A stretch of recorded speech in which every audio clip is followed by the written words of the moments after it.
Hello guys, welcome to the lecture. So today we're going to look at an intro into adaptive immunity, starting to look at the lymphoid tissues. So the reason we're going to look at these lymphoid tissues is these are the organs or sites where their adaptive cells actually do their work, forming their adaptive response.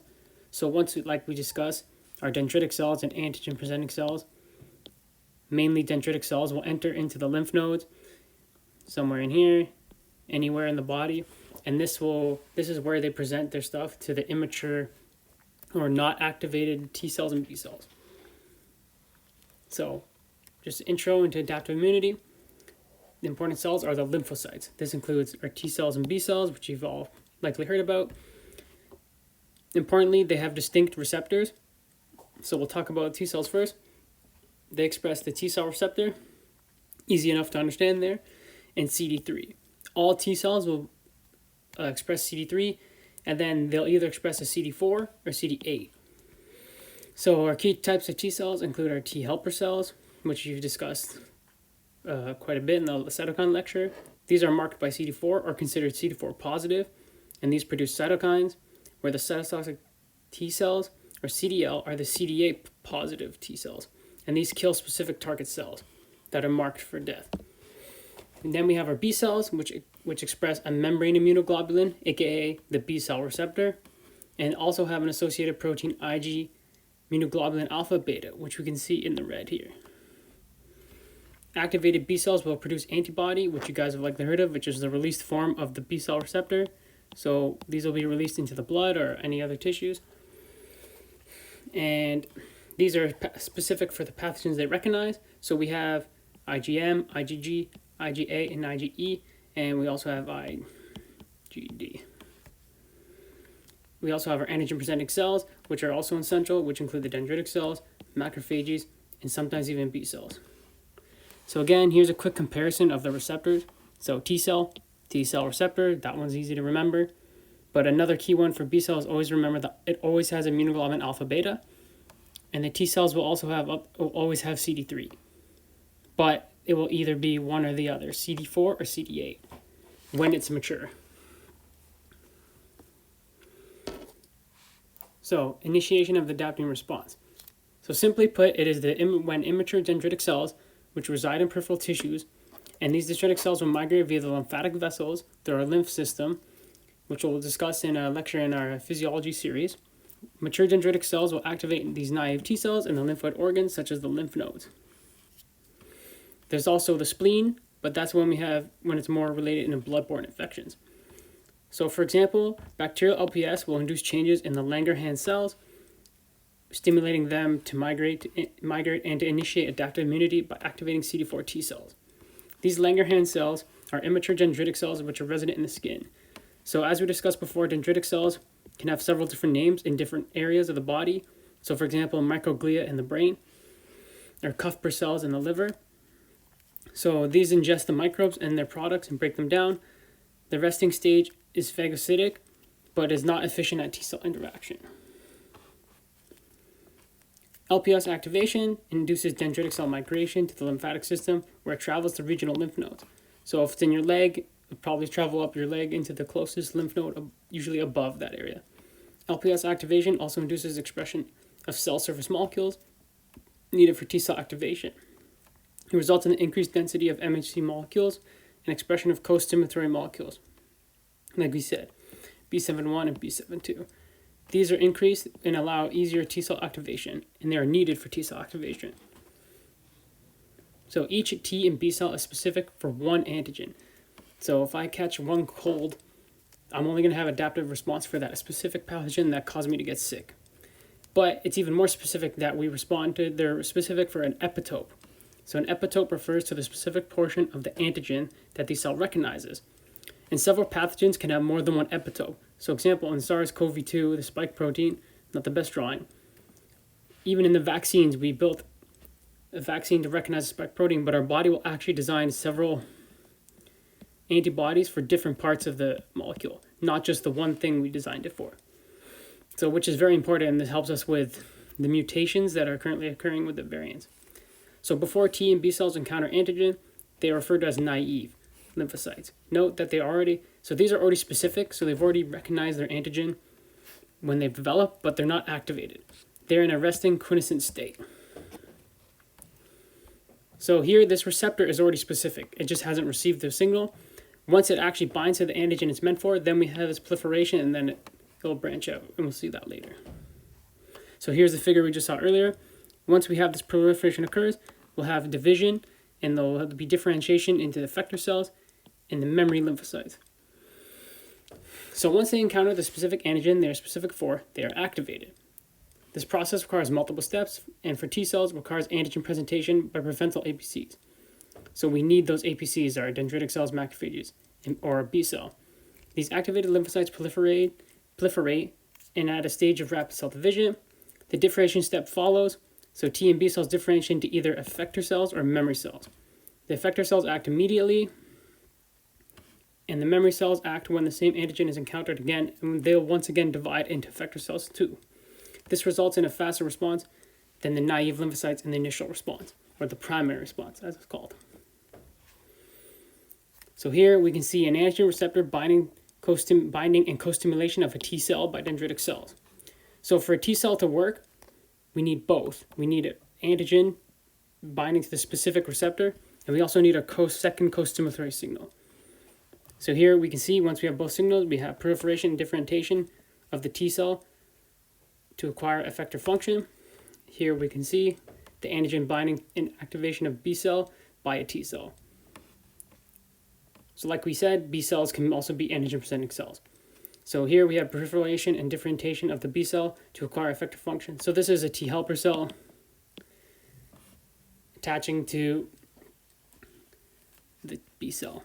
So two signals are required for lymphocyte activation. So to become activated, mature naive lymphocytes must receive signal 1 through their antigen receptor. So this is the natural specificity that these receptors have for whatever pathogen. In addition, they need a second signal. So for T cells, the second signal is delivered by an APC. So like we said, here for example, we have a dendritic cell, such as a dendritic cell. For B cells, the second signal is usually delivered from an activated T helper cell. Often the T cell is recognizing antigenic peptides, taken up, processed, and presented by the B cell, that it then delivers this second co-stimulator signal to. So here we see a binding to its specific pathogen. I suppose it's taking a piece in and presenting it to the T cell. So we have this needle in the haystack issue. So something to think about is, what is the frequency of a given antigen-specific T or B cell in your total lymphocyte population? How do we ever manage to coordinate this response? This is done through recirculation and lymphoid organs for the rescue, as we'll discuss soon. So here's just a quick look at an organized lymphoid tissue. So this is this epithelium in the stomach where we have our Peyer's patches, which we'll discuss later. Basically, cells in these areas are marked specifically so they know to recirculate once they enter the blood, back into the blood. So after they migrate or mature in the lymph nodes, they go through in the right thoracic duct or the other lymphatic duct into the heart, then they're pumped in the blood. These are marked specifically so they know that to come back to the intestinal lumen. They won't just go, somewhere in your arm where, for example, you got a skin infection. They would be different responses. So just an overview of the organs and tissues. So our primary lymphoid organs include the bone marrow and thymus. These are the generative lymphoid organs where our white blood cells develop and mature. Our secondary lymphoid organs include the spleen, the lymph nodes, and the mucosa-associated lymphoid tissue, or the MALT. Our GALT, which is gut-associated. We also have the BALT, which is bronchial-associated. We have specialized tissues. These are specialized tissues designed to optimize efficiency of lymphocyte contact with antigens and lymphocyte activation. Antigen contact and cell-to-cell interactions are optimal in these locations. They can filter and collect antigen and are organized for efficient cell-to-cell interaction.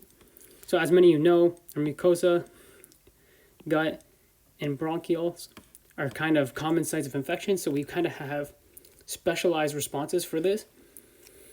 And there's whole fields of research just dedicated to the mucus-associated lymphoid tissue because it's such a special immune system, and the fact that pretty much all of our infections come through the mucosa in most cases. So first we'll discuss the bone marrow. So the bone marrow is the most important source of hematopoietic cells. So these are cells that divide into our different white blood cells. This provides the bone marrow provides a microenvironment for cell maturation in different phenotypes. And these B cells maturate in the bone marrow, which is easy to remember, B for bone. But it was not originally named for that. Keep that in mind. The thymus. So the thymus has a key role in T cell maturation. It is involved in thymus selection process, which is essential for T cell maturation. Both positive and negative selection processes are carried out during T cell maturation in the thymus. So this is why this process is essentially how we don't have any, well, not always, but why most people don't have autoimmune diseases. This prevents that. So our secondary lymphoid organs are designed to channel antigens to sites of lymphocyte activation. These lymphoid tissues provide microenvironments ideal for growth and differentiation. So mainly this includes the spleen and lymph nodes.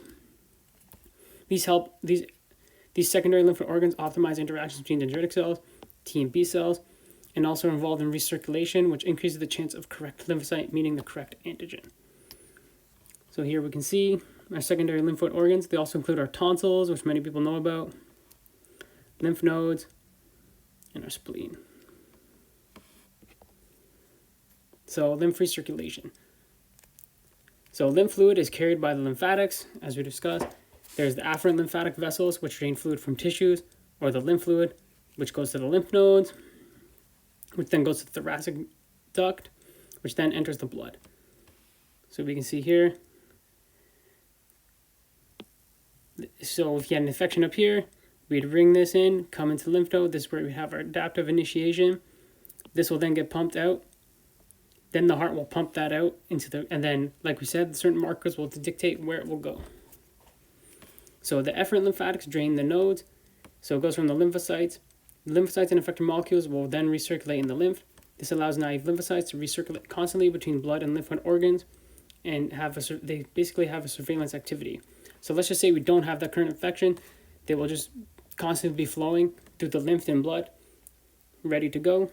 This allows antigen to be carried to the lymphoid organs to allow for the adaptive response, and this will allow the distribution of antibody throughout the system. So events at secondary lymphoid organs. So these microenvironments are used to optimize adaptive responses. So just to keep in mind, you want to keep these questions in mind so you can answer them later. Hopefully you can answer them later. Is how they facilitate this process, and why do lymph nodes swell during infection? Something to keep in the back of your head. So, lymph nodes. The major roles in lymph nodes. Lymph nodes are a convergence site for blood and lymph. Both blood and lymphatic vessels enter lymph nodes. Antigen from the tissue enters the lymph nodes via the lymph, or is carried by phagocytes migrating into the nodes, such as our dendritic cells. The lymph node provides a site for infection between interaction between APCs and lymphocytes.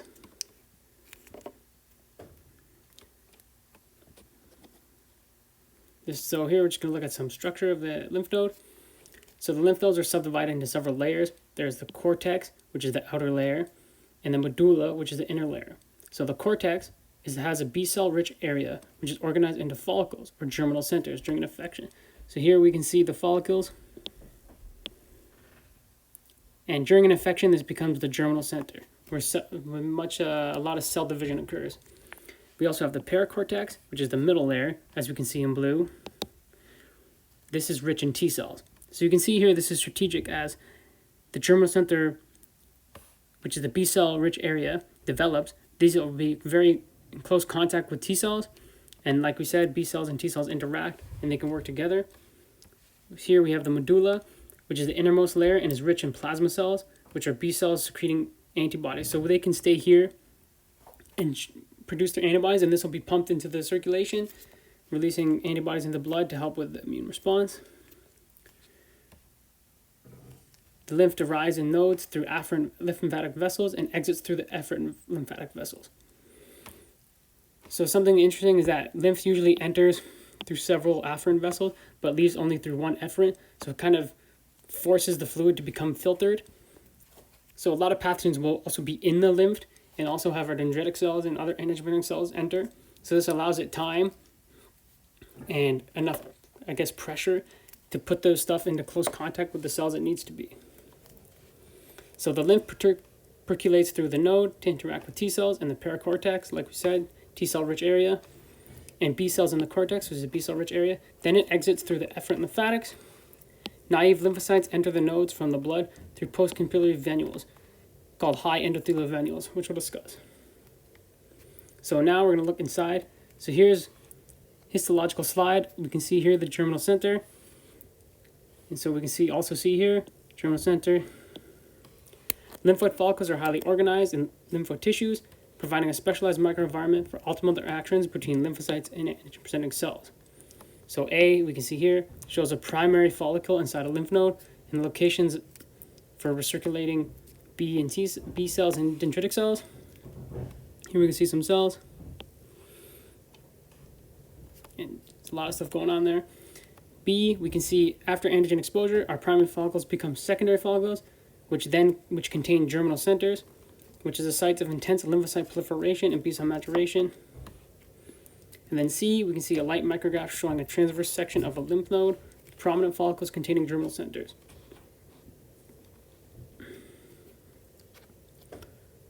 So during an infection, the infected tissue will be drained by an afferent lymph. Then dendritic cells, macrophages, and antigen enter the node via the afferent lymph, and then dendritic cells migrate to the T cell area in the cortex and activate T cell. These dendritic cells migrate to the T cell area and activate T cells.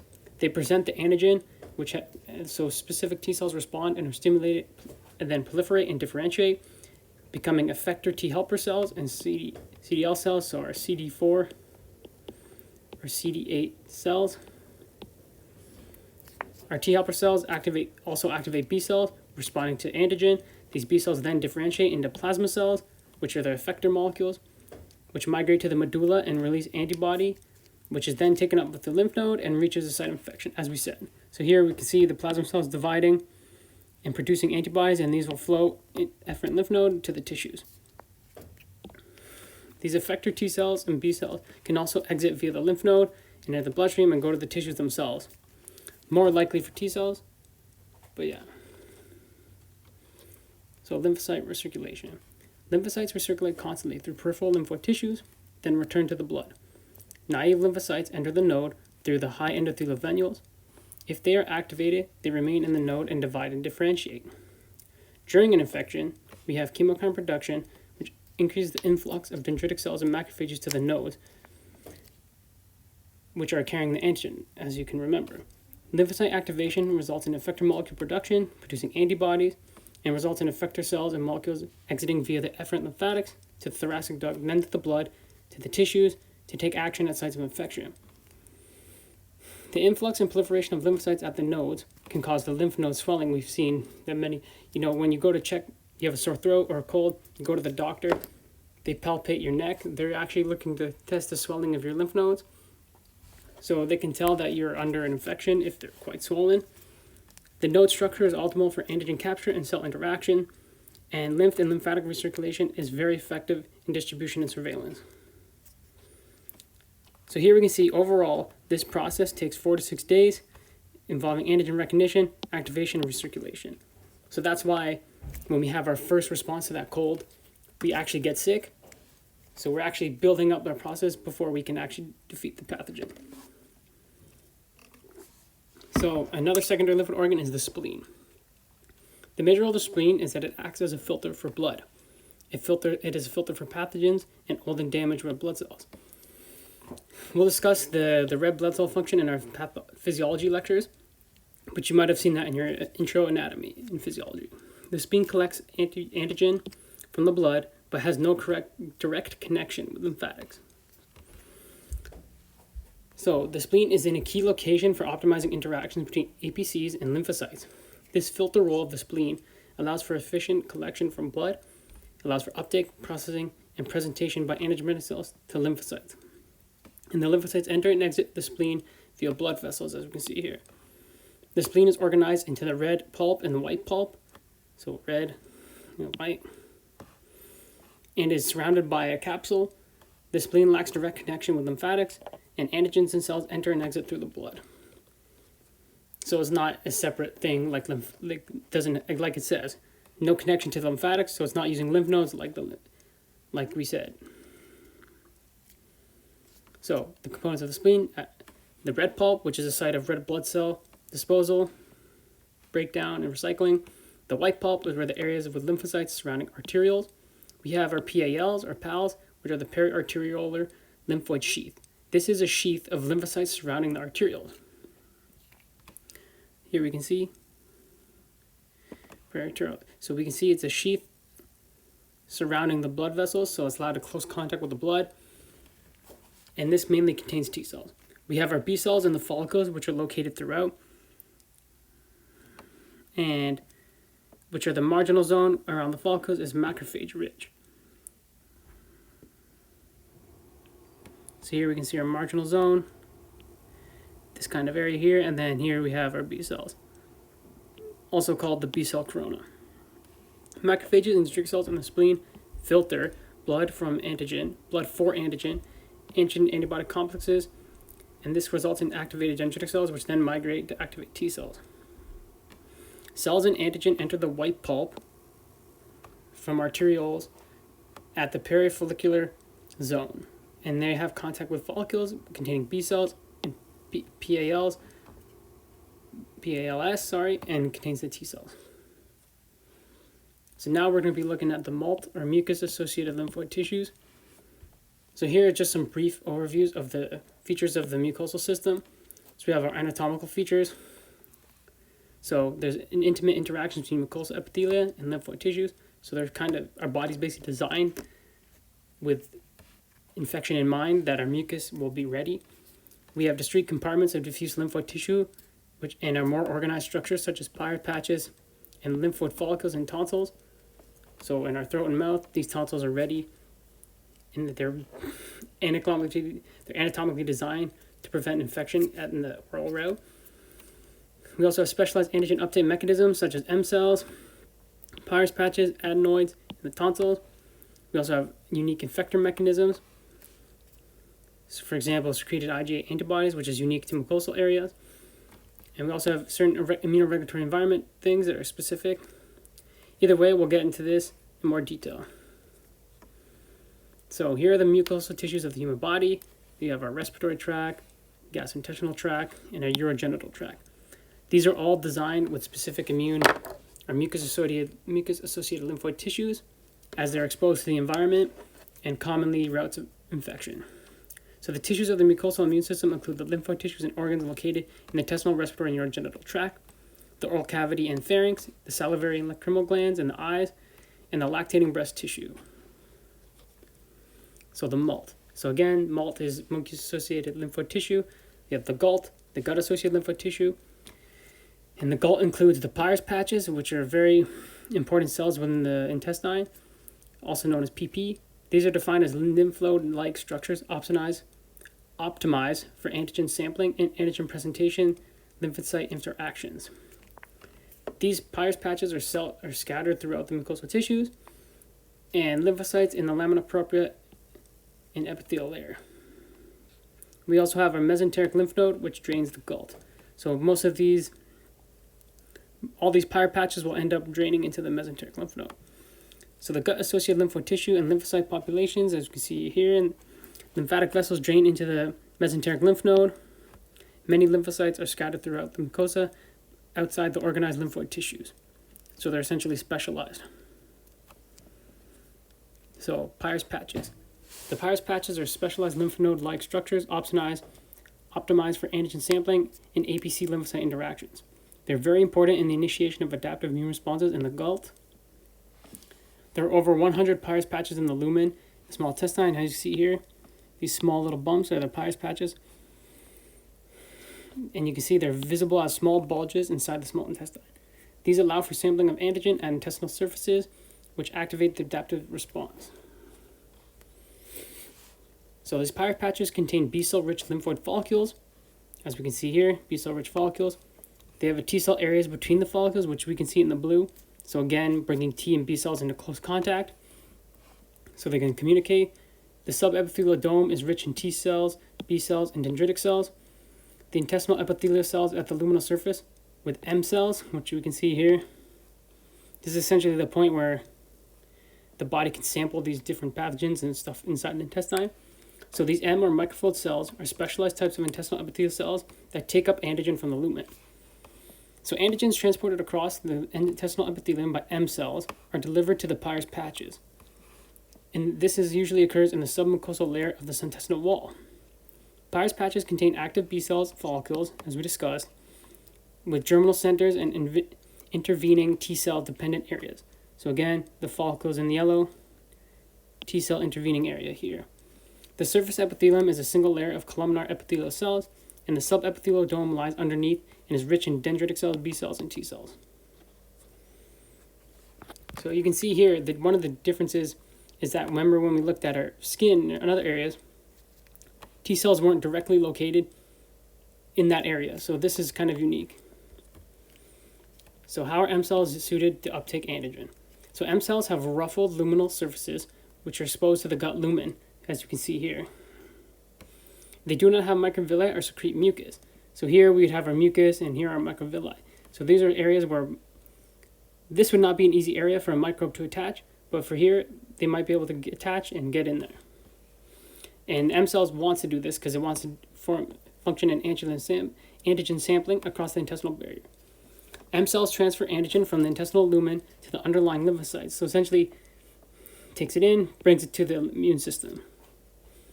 And like we said, there's our T cells, B cells, and dendritic cells. So M cells take up antigen by endocytosis and phagocytosis. Here we can see antigen is then transported across the M cells in vesicles. So here's the vesicle, and is released at the basal surface of the cell. The antigen is bound by dendritic cells, so you can see here, which activate the T cells. So these will activate our T cells or go into the mesoneric lymph node and go and stimulate our lymph nodes to form an adaptive response. Uptake and transport of antigen by M cells. So our M cells form these pockets in the epithelial layer, which have close contact with lymphocytes and promoting local transport of antigens taken up from the intestine and delivery to dendritic cells for antigen presenting. So here we can see a micrograph of dendritic M cells, which are stained. So here we see blue, micrograph of Peyer's patches, showing M cells and other intestinal epithelial cells. And we can see how they're in close contact and association with T cells and B cells. So this is color-coded. Green is our B cells, red is our T cells, and blue is our epithelial and M cells. So you can see these cells have been stained using specific dyes for each cell type, and they're labeled with fluorescent dyes. We'll talk about some of these laboratory mechanisms later at the end of this course. So the gult also has other immune compartments. So we also have the lamina propria, which is the underlying epithelial layer. So again, lamina propria. And the epithelium, so the lamina propria and the epithelial layer form distinct immune compartments containing distinct lymphocyte populations. So you can see here the immune cells of lamina propria and the immune cells of the epithelial layer. So we can see they're highlighted in here. A bunch of cells. You got DCs, got our T cells, our B cells. Here again, cells and our alpha beta 2 integrins, as well as other cells.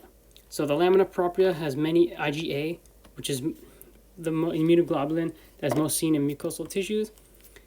So it contains IgA producing B cells, and memory cells, and also effector T helper cells and CDLs, and dendritic cells, macrophages, and mast cells.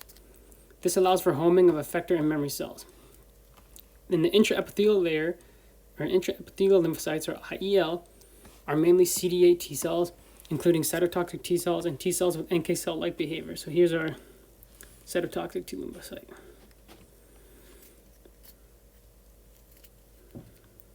So our intraepithelial lymphocytes, or IELs. So here we can see our lymphocytes called intraepithelial lymphocytes, or IELs, lie within the epithelial lining of the gut. So here we had our lamina propria, but here we can see in the intraepithelial. The intraepithelial lymphocytes are CD8 positive T cells, and at higher magnification in the IELs, we can be seen to lie within the epithelial layer between epithelial cells. So here's an interesting micrograph. So intraepithelial lymphocytes are mainly CD8 T cells, as said. They're stained brown in the middle panel. You can see the brown. and they're located between epithelial cells and above the basement membrane covering the lamina propria, as we can depict here in this cartoon. In these photographs, the IEL has crossed the basement membrane into the epithelial layer. So we can see they can actually move out into the epithelial layer. So intestinal epithelial cells are participants in the mucosal responses. So intestinal epithelial cells use TLRs and nods, as we've discussed before, to respond to pathogen-associated molecular patterns, and again result in the similar activation of NF-kappa B and the pro-inflammatory cytokine activation and transcription, as well as chemokine production, resulting in the, as we discussed many times, the chemoattractant activity of neutrophils and macrophages and dendritic cells, which promote innate and adaptive responses.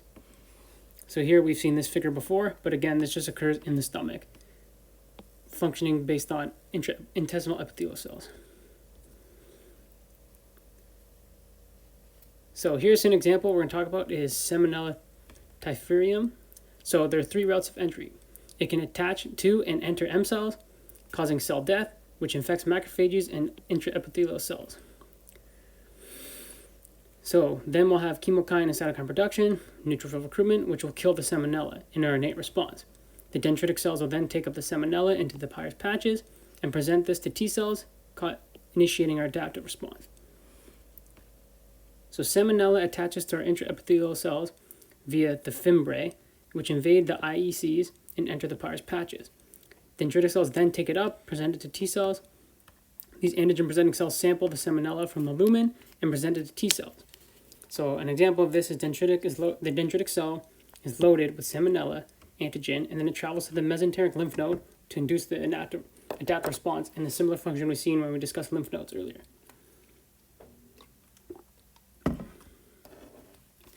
So if local containment fails of salmonella, this infection can become systemic, which is not good. So again, here we can see entering in the M cell, picked up, infecting the macrophage, getting picked up by dendritic cells. This dendritic cell then picks it up. The dendritic cells can also sample the antigen themselves. Again, so here we can see the release of the cytokines, attracting neutrophils, and then we progresses to have our adaptive response. So now we're going to look at recirculation and homing. So the frequency of T cells specific for each antigen is very low, probably 1 in 1,000 at most. So recirculation increases the odds of a T cell finding the right antigen. Recirculation is not random, that is important to remember. Lymphocytes use specific homing receptors to migrate to certain anatomic locations. Usually they home back to the location they encountered the antigen. So lymphocytes that from the malt tend to home back to the malt. And this above shows the recirculation back to the skin. So lymphocyte recirculation through the body occurs through well-defined pathways that depend on the maturation and activation stages of lymphocytes. So we can see here skin infection, follow in, using specific markers, it returns back to the location it was intended to fight the infection. So naive lymphocytes recirculate through lymphatics and lymphoid organs. They enter the lymph nodes via specialized locations. They enter through high endothelial venules, which we can see here. High endothelial venules, the entry through high endothelial venules is regulated by chemokines, as we discussed previously, promoting migration through the HEV wall. So here we see T cells enter the lymph node cortex from the blood via high endothelial venules. These T cells are not activated by antigen presented by dendritic cells. Not activated by antigen presented by dendritic cells, exit the lymph node via the cortical sinuses, which you can see here. So lymphocytes enter lymph nodes via specialized locations. Again, the high endothelial venules. These are the special locations where the endothelial morphology is cuboidal rather than flat, i.e. high. So during inflammation, so this is a unique feature to high endothelial venules. They're cuboidal epithelium. This reflects the changes due to cytokine, chemokine, and adhesion molecules promoting lymphocyte flux across the vessel wall.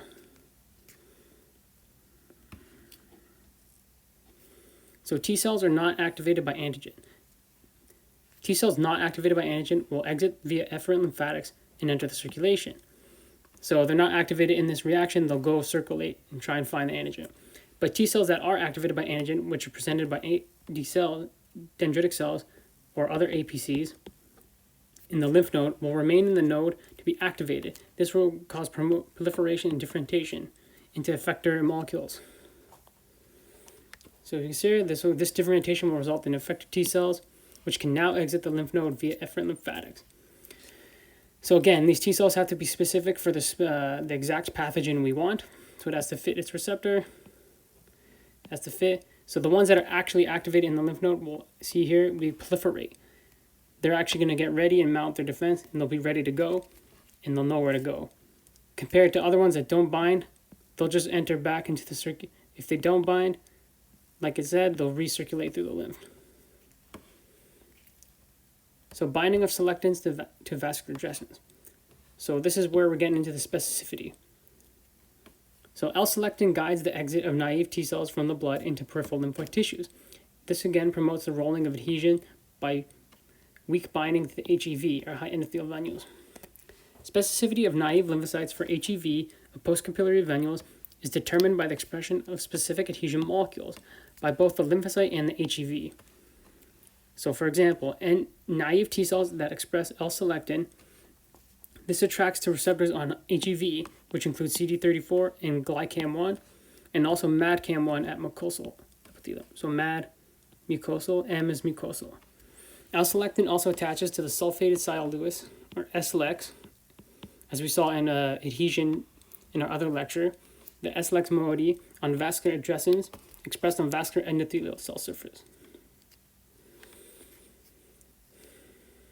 So again, this involves chemokines and integrins, similar to the other pathways we looked at. So we can see similar molecules we saw earlier with neutrophil extravasation or macrophage extravasation with L-selectin and SLEX. We saw ICAM before, but now we can see different ones such as glycam and MAdCam, which is in the high endothelial venule is glycam, and then the mucosal endothelium is MAdCam. Lymphocyte entry into tissues depends on chemokines and adhesion molecules and has distinct stages. So here we're going to look at the stages. So step 1, the naive T cells will roll along the high endothelial venule surface due to selectin interaction with the vascular adjacents. Chemokines, which are attached to proteoglycans, activate integrins such as LFA1, which you've seen before, on T cell surfaces. This will increase the affinity for cell adhesion molecules such as ICAM on the HEV. These T cells will have a strong adhesion to the HEV now, and these T cells will follow their chemokine gradient, pass through the HEV walls into the lymph node. Chemokines promote naive T cell entry into lymph nodes. So again, here's our specificity. All T cells will function with our LFA integrins and our ICAM. Here's another example, mucosal endothelium, MAdCam, LPAM, and our activated endothelium, you see VCAM and VLA4. So these are all different types of integrins and adhesion molecules in these different locations. This is what essentially allows for the specificity. All leukocytes will express LFA, which is an integrin that binds the ICAMs. LFA is involved in migration of T cells, migration and in T cell antigen presenting cell interactions. Effector T cells will express more LFA, so ones that have been activated are more readily, they're more activated to be ready to bind and exit tissues than compared to naive T cells. A subset of T cells express LPAM, which attaches to MAdCam-1, which is the homing to the mucus-associated lymphoid tissues at the mucosal endothelium. While effector T cells that can also express VLA4, which binds the vascular cellular adhesion molecule 1, or VCAM, on activated endothelium. This results in the T cell recruitment to sites of infection specific. So activated means infected here. So like we said, some lymphocytes will specifically go to the MALT.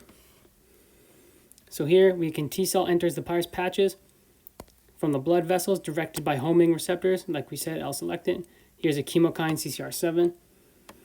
T cells in the Peyer's patch encounter antigen transported across the M cells, like we discussed earlier. This activated T cell then drains to the mesenteric lymph node, and then will recirculate. So here you can see here, it's recirculating. Then we'll come back. These activated T cells will express certain molecules called alpha-4 beta-7 integrin. So that's a very specific integrin that will bring it back here. And CCR9, another chemokine, which will home to the lamina propria and intestinal epithelium in the small intestine. So again, all these different molecules are for specificity to have them reach their certain targets. So why do malt home back to the malt? So we'll go over this again. The priming of naive T cells. Naive T cells expressing L-selectin and CCR7, which is a chemokine receptor, enter the Peyer's patch via the high endothelial venule. T cells activated by dendritic cells presenting the antigen will lose L-selectin but gain CCR9 and integrin alpha-4 beta-7. The activated T cells will enter the mesenteric lymph node, then the thoracic duct, then the blood, and then recirculate back to the malt. This is because integrin alpha-4 beta-7 binds to MADCAM, which is the adjacent we discussed earlier. And we also have CCR9, which recognizes chemokines produced by the small intestinal epithelium, which includes CCL25, or TEC, and this facilitates the homing of T cells back to the malt. So it's essentially all the molecules will have one thing that binds to another, and it just allows for specificity for each tissue. And again, this is just one example of the malt to the lamina propria. So homing to mucosal tissues, there's also some fine-tuning involved. Molecular control of intestine-specific homing of lymphocytes. So T and B cells primed by antigen in the Peyer's patch or mesenteric lymph node arrive via the blood as effector lymphocytes. They express, again, alpha-4 beta-7 integrin, which binds to MADCAM, on the blood vessels of endothelium in the mucosal layer. So here we can see our MADCAM and our specific integrin, alpha-4 beta-7. And here we can see the lamina propria. This results in an adhesion signal, and the cells migrate into the lamina propria. So we can see here, now they've migrated. If lymphocytes are activated in the small intestine, they express CCR9 and so respond to CCL25.